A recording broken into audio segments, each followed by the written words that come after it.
यहाँ मैंने कुछ टाइट्रेशन कर्व्स बनाए हैं। तो चलिए, अभी तक हमने जितना पढ़ा है, अब हम इन तमाम चीज़ों का जायज़ा लेकर यहाँ पर इन्हें इस्तेमाल करते हैं। तो सबसे पहले जो चीज़ हम यहाँ देखेंगे वो ये है कि इनमें से एसिड व मुकाबला बेस का टाइट्रेशन कर्व कौन सा है। खैर, तो यहाँ तक मैंने अभी तक जितने भी बनाए हैं ये तमाम एसिड के लिए है, लेकिन बेस टाइट्रेशन भी इसी तरह एसिड की तरह ही होता है। तो मिसाल के तौर पर ये एसिड टाइट्रेशन है। हम कम पीएच से शुरू करते हैं और इन सब में ये एक्सेस पीएच का है। तो अब अगर हम कोई टाइटर या रिएजेंट इस रिएक्शन में शामिल करते हैं तो यहाँ हम कम पीएच से शुरू करेंगे। तो ये वाला स्टार्टिंग पॉइंट होगा। यहाँ पर हमारे पास कम पीएच है, यहाँ भी हमारे पास कम पीएच है, तो ये दोनों वाज़े तौर पर एसिड है। यहाँ पर इससे पहले कि हम टाइट्रेशन शुरू करें, यहाँ पहले ही ज़्यादा पीएच मौजूद है, तो इसलिए ये दोनों बेस होंगे। ये बेस टाइट्रेशन है और ये एसिड टाइट्रेशन है। अभी तक हमने बेस टाइट्रेशन के बारे में बात नहीं की है, लेकिन ये भी पूरा वही कॉन्सेप्ट है। एसिड टाइट्रेशन में हम एसिड से शुरू करते हैं और फिर इसमें ताकतवर बेस इस वक्त तक शामिल करते हैं जब तक ये तमाम एसिड को ख़त्म ना कर ले और आप इक्विवेलेंस पॉइंट पर ना पहुंच जाएं। आप इक्विवेलेंस पॉइंट पर तब पहुंचते हैं जब तमाम एसिड ख़त्म हो जाता है, और फिर अगर आप इसमें मज़ीद बेस शामिल करेंगे तो आप इसे सुपर बेसिक बना देंगे या ज़्यादा बेसिक बना देंगे। तो इस वाले एसिड में हमारा इक्विवेलेंस पॉइंट यहाँ पर है और इस वाले एसिड में हमारा इक्विवेलेंस पॉइंट यहाँ पर है। यानी तमाम एसिड को ख़त्म करने के लिए इतना सोल्यूशन आपको इसमें शामिल करना होगा, ये इतना। तो जो बातें हमें पता है इसके मुताबिक इनमें से ताकतवर एसिड कौन सा है और कमज़ोर एसिड कौन सा है। खैर, तो ये जब तमाम एसिड को ख़त्म कर देता है तो हमारे पास एक मुकम्मल न्यूट्रल सोल्यूशन आ जाता है। तो ये लाजमी तौर पर एक ताकतवर एसिड होगा। यहाँ पर कुछ भी बाकी नहीं रहता, हर चीज़ पानी या इसकी असल हालत में तब्दील हो जाएगी, यानी pH 7 पर। और हो सकता है यहाँ हमारे पास कुछ न्यूट्रल बचे हुए कॉन्जुगेट बेस भी मौजूद हों, लेकिन चूंकि ये ताकतवर एसिड है तो ये कॉन्जुगेट बेस भी कुछ नहीं कर सकेंगे। ये पीएच में कुछ भी शामिल नहीं करेंगे, ये बहुत ज़्यादा बेसिक नहीं है। हाइड्रोजन क्लोराइड में क्लोरीन आयन पीएच में कोई तब्दीली नहीं करेगा, तो इसलिए ये ताकतवर एसिड है। और यहाँ पर ये वाला यहाँ हमारा इक्विवेलेंस पॉइंट, यानी वो पॉइंट जिसमें हमने अपने सोल्यूशन में मौजूद तमाम एसिड इस्तेमाल कर लिया है, तो ये वाला इन्फ्लेक्शन पॉइंट है। यानी कि वो पॉइंट जिस पर हम जितना भी OH इसमें शामिल कर रहे थे वो वाज़े तौर पर पीएच में इजाफा कर रहा था, और जब हम इस वाले इक्विवेलेंस पॉइंट पर पहुंचे तो हमारी पीएच पहले से बेसिक थी। और इसकी वजह यह है कि हमारे पास कमज़ोर एसिड की कॉन्जुगेट बेस मौजूद थी जिसने सोल्यूशन को मज़ीद बेसिक बनाया, तो इसलिए ये कमज़ोर एसिड है। और इन दोनों सूरत हाल में ही हम OH आयन की कंसंट्रेशन बढ़ा रहे हैं। शायद सोडियम हाइड्रोक्साइड जो कि एक ताकतवर बेस है, सोल्यूशन में शामिल करके हम आयन की कंसंट्रेशन बढ़ा रहे हैं। अब इन सूरतों में हम बेस से शुरू करेंगे और फिर इसमें ताकतवर एसिड शामिल करेंगे। ये कोई सा भी बेस हो सकता है। हम हाइड्रोजन क्लोराइड इसमें शामिल कर रहे हैं जो कि एक ऐसी चीज है जो OH को खत्म कर देगी। यहाँ हम OH को खत्म करना चाहते हैं और इसकी कंसंट्रेशन को कम करना चाहते हैं जब तक वो पॉइंट ना आ जाए जहां हम तमाम OH को खत्म कर चुके हों। इस पॉइंट पर ज्यादातर बेस या सारा का सारा बेस खत्म हो चुका होगा। इस सूरत में हमारे पास एक मुकम्मल न्यूट्रल सॉल्यूशन मौजूद है। तो जब हम तमाम बेस खत्म कर देंगे तो हम मुकम्मल तौर पर न्यूट्रल हो जाएंगे और ना ही कोई बेसिक कॉन्जुगेट बेसिस बाकी रहेंगी। इसलिए ये एक ताकतवर बेस है और यहाँ टाइट्रेशन में हम हाइड्रोजन सॉल्यूशन का इजाफा कर रहे हैं या हाइड्रोजन की कॉन्सेंट्रेशन में इजाफा कर रहे हैं ताकि तमाम बेस को ख़त्म कर सकें। यहाँ पर भी यही हो रहा है कि हम तमाम बेस को ख़त्म कर रहे हैं।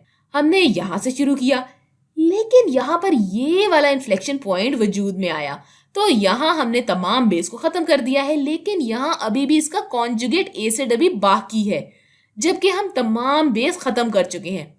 लिहाजा इक्विवेलेंस पॉइंट पर हमारे पास थोड़ी सी नेगेटिव पीएच मौजूद होगी, तो ये कमज़ोर बेस है। अब आपके लिए एक रिएक्शन यहाँ पर बनाती हूँ मैं। याद रहे कि एक कमज़ोर बेस कुछ इस तरह का दिखाई देगा। हो सकता है कि ये ए नेगेटिव एच के साथ इक्विलिब्रियम में हो। ये आसपास के पानी से हाइड्रोजन आयन पकड़ लेगा। अब यहाँ हर चीज एक्वस सॉल्यूशन में मौजूद है। तो जब आप इसमें हाइड्रोक्लोरिक एसिड शामिल करेंगे तो ये हाइड्रोक्लोरिक एसिड हाइड्रोजन आयन और क्लोरीन आयन में मुकम्मल तौर पर टूट जाएगा। अगर आप इसमें हाइड्रोक्लोरिक एसिड शामिल करेंगे तो ये इन तमाम चीजों को खत्म कर देगा। तो हम इन तमाम चीजों को खत्म करते रहेंगे, हमारी OH की कंसंट्रेशन कम से कम तर होती जाएगी। जब हम इसे खत्म कर देंगे तो हमारा रिएक्शन ले शैटलियर्स प्रिंसिपल के मुताबिक इस सिम्त में जाएगा। ये ज्यादा से ज्यादा इसमें यानी AH में तब्दील होता रहेगा। ये तब तक इसमें तब्दील होता रहेगा जब तक हमारे पास ये खत्म नहीं हो जाता, और यहाँ पर हमारे पास उल्टे हाथ पर इसकी बहुत सारी मिकदार मौजूद होगी। तो हमारा इक्विवेलेंस पॉइंट तब तक आएगा जब तक हमारे पास ये चीज खत्म नहीं हो जाती।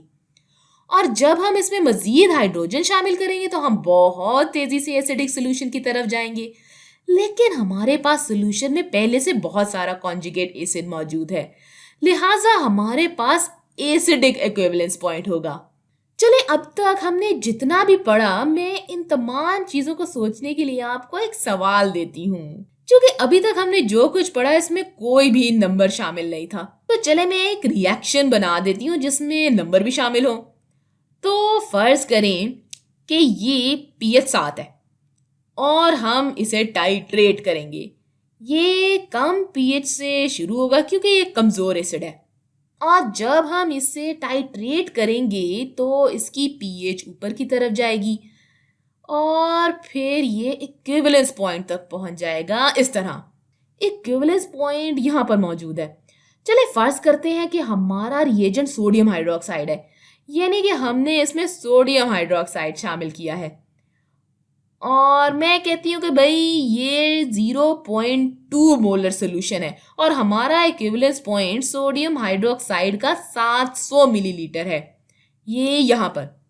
तो यहाँ पहला सवाल मेरा आपसे ये है कि हमारे पास कितना कमजोर एसिड था, यानी हमारे कमजोर एसिड की असल कॉन्सेंट्रेशन क्या थी। खैर, तो यहाँ इक्विवेलेंस पॉइंट पर हमने लाजमी तौर पर OH के इतने मोल्स तो शामिल किए होंगे जो कि हमारे कमजोर एसिड को खत्म कर सकें, लेकिन हमारी असल कॉन्सेंट्रेशन कमजोर एसिड की थी।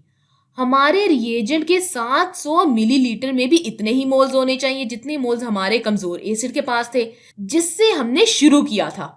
चलिए फर्ज करते हैं कि हमारा सोल्यूशन टाइट्रेशन शुरू होने से पहले 3 लीटर था।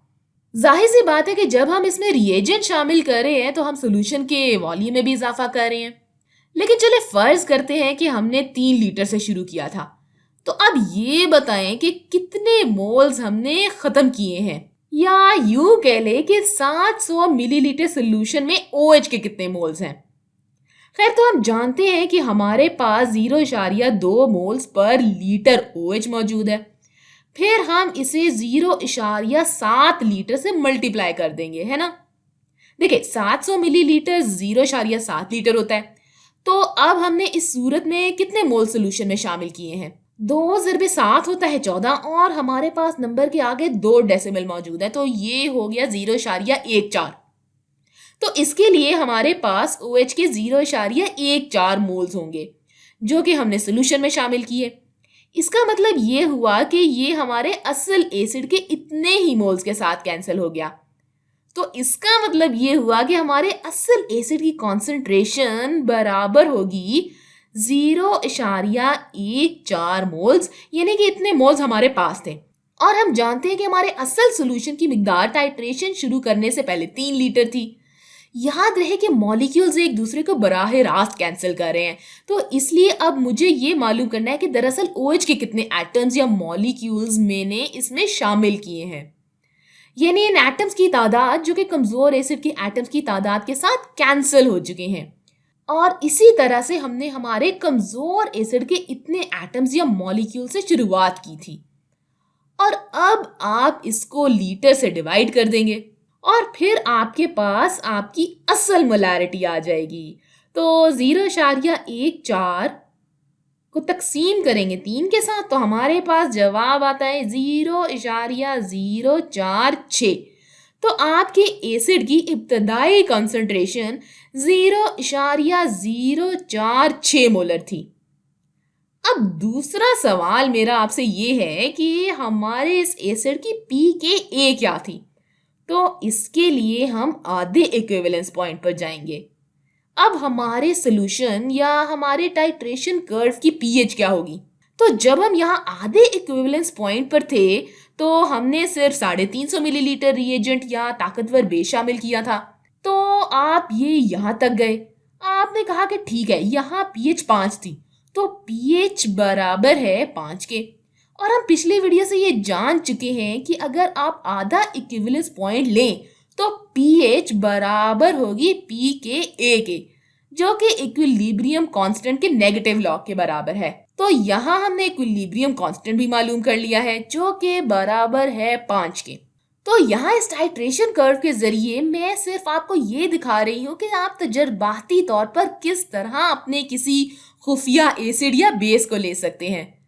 और जब आप ताकतवर एसिड या बेस इसमें शामिल करेंगे और आप इसका कर्व बनाएंगे तो आप असली एसिड या बेस की चंद खसूसियात या कॉन्सेंट्रेशन को पहचान सकेंगे। और अगर आप किसी कमजोर एसिड या बेस की बात करेंगे तो सिर्फ तभी आप इसका इक्विलिब्रियम कांस्टेंट भी मालूम कर सकेंगे। अच्छा, हो सकता है कि अगर आप ताकतवर एसिड लें तो आप कहेंगे कि ओ मेरा आधा इक्विवेलेंस पॉइंट तो ये है, तो लाजमी तौर पर इक्विलिब्रियम कांस्टेंट या pKa भी यही होना चाहिए। तो जनाब आप बिल्कुल गलत है। ताकतवर एसिड का इक्विलिब्रियम कांस्टेंट होता ही नहीं है और ताकतवर बेस का भी कोई इक्विलिब्रियम कांस्टेंट नहीं होता, चूंकि ये दोनों इक्विलिब्रियम में जा ही नहीं सकते भाई, ये मुकम्मल तौर पर डिसोसिएट हो जाते हैं। तो जब ये मुकम्मल तौर पर डिसोसिएट हो रहे हैं तो इनका इक्विलिब्रियम कांस्टेंट कहाँ से आ गया? खैर, तो मैं उम्मीद करती हूँ कि आपको टाइट्रेशन का मौजू अब अच्छी तरह से समझ में आ गया होगा।